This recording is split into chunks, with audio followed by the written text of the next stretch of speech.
Hi, welcome to Codewars. In this series, I'm gonna solve TDD's katas using JavaScript. I'm Anatol, and you are watching the good parts of the front-end development. If this is your first time here, start now by subscribing. Let's solve today's kata titled even or odd. Create a function that takes an integer as an argument and returns even for even numbers or odd for odd numbers.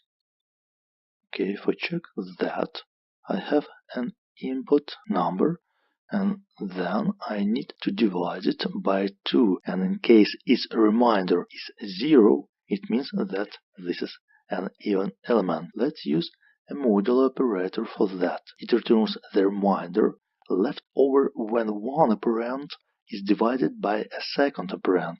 That's exactly what I need. So let's check if a number is divided by 2 with the remainder. In that case, I return odd. Otherwise, I return even. Let's check. Good. Let's replace this with a ternary operator. So I return whether number is divided by 2 with the remainder. I return odd. Otherwise, return even, and that should work. No, of course it shouldn't. Now let's check. Okay, and now replace it with an arrow function, like that.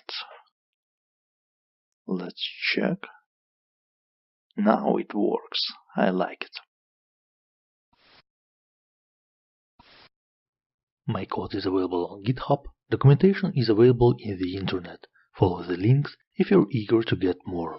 If you like this video, give it a thumbs up, share it with your friends, subscribe to the channel and watch other episodes.